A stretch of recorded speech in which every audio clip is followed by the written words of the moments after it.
spojenecké stíhačky P-51 Mustang a F-4U Forza, ktoré začali prenasledovať nepriateľské bombardéry.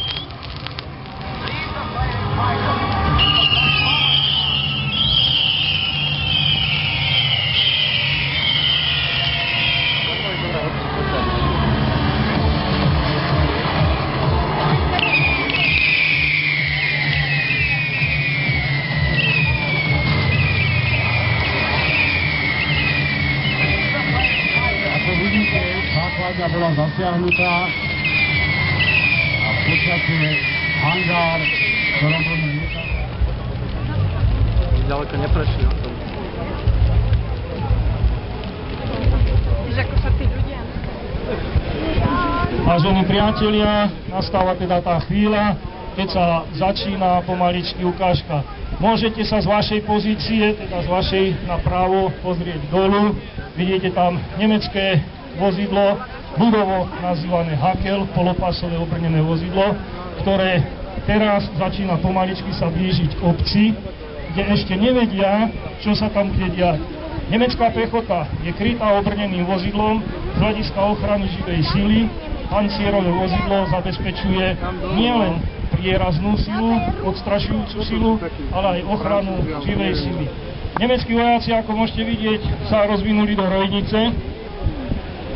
V našej dedine vidíte, že obyvatelia zaregistrovali príchod cudzích vojakov a nastáva tam pohyb. Ľudia samozrejme, keď videli prichádzajúcich Nemcov z obavy o svoje životy, sa snažili zachrániť ako sa dá. Teraz prebiehajú z jedného domu k druhému domu. Niekedy môže nastať i panika, pochopiteľne. Panika nikomu neprospieva, panika môže narobiť veľké zlo, ale keďže obyvatelia rodiny obavy o obydlia, ako z histórie viete, Nemci mali nariadené, že pri aktívnom odpore miestneho obyvateľstva nemajú nikoho šetriť.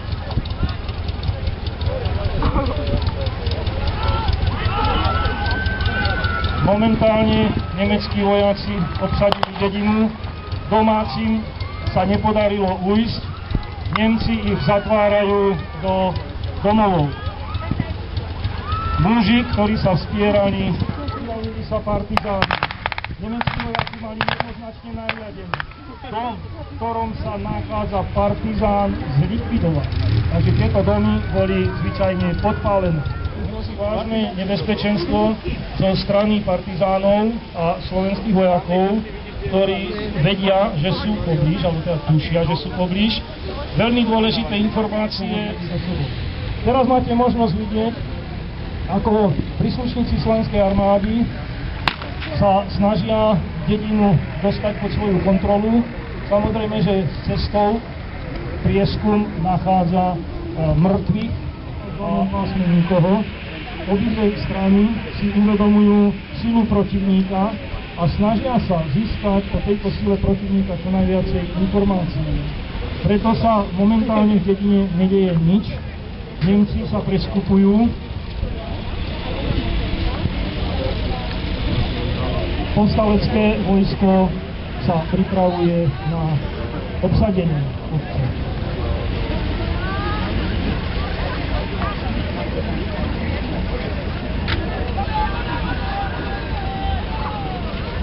Tu nastáva zaujímavý okamih z hľadiska psychiky a psychológie. Ten, kto vydrží menej, zvyčajne môže prehrať. Prehrá tým, že ukáže svoje sily, ukáže svoju zostavu a ukrytí protivníci ho môže tzv. Prečítať, teda zistiť, koľko ich asi je, ako sú vyzbrojení, ako majú techniku, aké sú prípadne ich úmysly a zámery. Takže teraz nastáva vyčkávanie. Ak sa pozriete na postavenie povstalcov, už sa tam niečo deje. Pripojila sa ďalšia partizánska skupina, síly sa znásobili a je predpoklad, že Nemci, keďže vedeli doteraz o približnom počte, tak o tom skutočnom počte obrancov, ktorý sa teraz zmenil, predpoklad je, že Nemci o tom nevedia, a obrancovia majú tým väčšiu šancu prekvapiť ich svojou početnosťou. No, čo je veľký úspech, takže máme menej, ktorá to na prstoch, tým pádom aj čo najmenej zasiahnuť.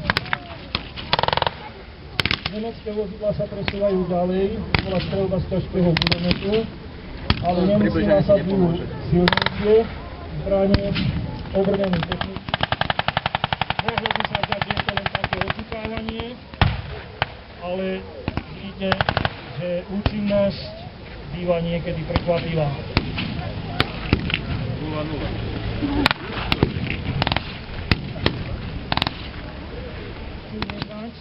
Využiť účinnosť ťažkých zbraní na priblíženie protivníka a tým pádom lepšiu elimináciu. Samozrejme vedia hodinu udržať. Stavara strela stanúna, stavkou guľometu, zatiaľ povstalci nejaké straty nemajú. Sú to len pozície záležitosti. Nemci demonštrujú, že dokážu toto vybrániť, že dokážu nasadiť príslušné prostriedky. Lietadlá, toto sú repliky lietadlá, na dedinu a priamo nalietala, vidíte, strieľa, momentálne strieľa. Mohli ste vidieť na krídla záblesky vzdušným náletom, použitým vzdušných síl. Jediné, ďalšie napätávanie je schopnosť, že pocit bezmocnosti je to najhoršie, čo môže vojaka byť. No a samozrejme to vedie potom k nižšej bojovej morálke. Tak toto bol priamy zásah, veľmi účinný priamy zásah po budovy guľomet. Toto je použitie guľometu, ak ste si mohli všimnúť. Aj tam útočnosť. A všimáte si, že objavili piloti nemeckí, objavili pozície povstalcov a útočia už priamo na nich. Sa snažia zasiahnuť ho svojimi prostriedkami. Strieľa guľometmi. Zhadzuje. Zasiahnuť.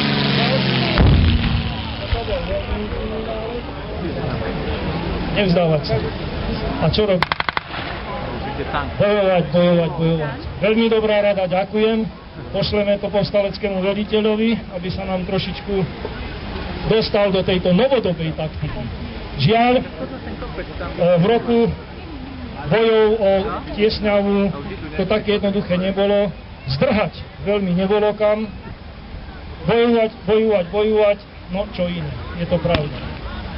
Viete si predstaviť vojaka, ktorý zdrhne, utečie, dezertuje? Nebolo by to nič príjemné. Nemci nasadzujú, vidíte, ťažkú techniku a pália z hlavňových zbraní. Samohybná husnica práve vystredila, je veľmi účinný a vidíte, že sa zameriavajú čím ďalej, tým účinnejšie, tým bližšie.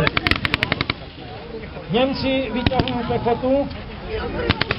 Ak sa pozriete za toho KDF-a, tak vidíte tam, že vyťahujú aj protitankovú, veľmi nadmerné a ťažké straty. Za nemeckým vojskom môžete vidieť, že sa sústreduje ich logistika. Sú tam sanitári, ktorí v prípade potreby odtiahnu ranených z boiska, prípadne odtiahnu mŕtvych, ale to až po boji. Nemci útočia, rozvinuli sa do rojnice. Čím viacej rozptýli Nemec vojakov, tým ťažšie sa triafajú, pochopiteľne. Rojnica je účinná aj z psychologického hľadiska, pretože sa zdá, že tých vojakov je veľa a široko roztiahnutí. Rozostupy medzi vojakmi sú zase potrebné pre eliminácie streľby z ručných zbraní, aby sa cieľ nedal až tak dobre zamerať. Elimináciou živej sily dosahuje sa efekt, že sa niekedy útok zastaví, že obavy pre veľmi nadmerné a ťažké straty. No ale ak ste si mohli všimnúť, povstalecký veliteľ dal na slova toho mládenca a použil kanón. Dobre si mu poradil. Bez dobre. Takže aj povstalci už začínajú používať svoje ťažšie zbranie. A keď sa pozriete dole na to čudo, čo tam Nemci práve dotiahli, tak je to mínomet, ktorý môže strieľať na veľkú diaľku, ale aj pomerne blízko. Momentálne, ak tak pozerám, tak ten mínomet zameral vás, divákov. Jednotlivými ránami sa zameria cieľ a potom sa spustí salva. Povstalci zameriavajú ciele, majú už nabitý kanón, za chvíľu to rachne. Je to tam? Voláko mu to nevyšlo, netrafil až tak veľmi dobre. Ale zamerať cieľ je veľmi, veľmi dôležité. Hovorí sa, že obsadená pozícia minomety polné na dané pomery povstalecký veliteľ zmenil námer svojho tela.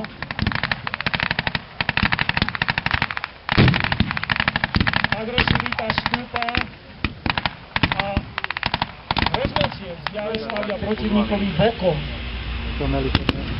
No, to je to robcenie tak. No, na to treba protipancerov alebo protitankové zbranie. Nemecký veliteľ znovu privoláva leteckú podporu.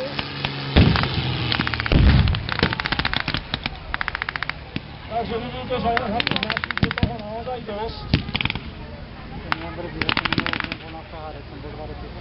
Predpokladám, že málo kto z vás by chcel byť tam v tom zákope na strane povstalcov. Ďalší Messerschmitt útočí a veľmi čelo povstalecké, ktoré keďže už učili bojovať nemôže, a palebná sila povstalcov sa značne zmenšila. Veliteľ povstalcov sa musí teraz rozhodnúť. Buď ostane a bude bojovať do posledného chlapa, alebo ustúpi a využije ďalšie poskupenie síl a prípadne ďalší útok.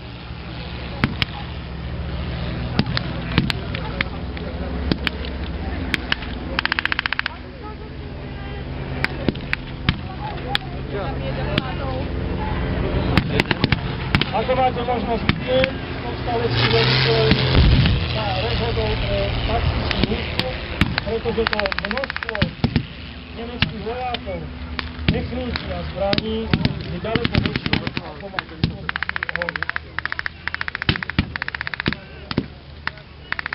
Vidíte, že si to nemecké vozidlo nabralo priamo cez zákopy.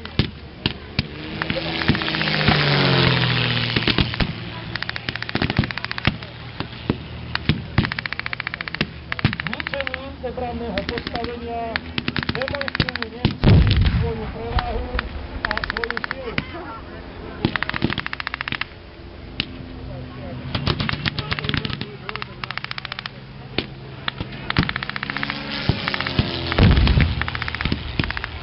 Toto bolo veľmi tesné, nemecký pilot takmer ohrozil vlastných vojakov.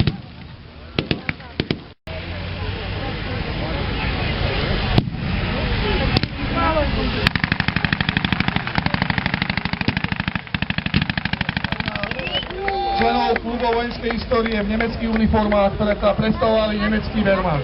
Ešte raz veľký potlesk, ďakujeme.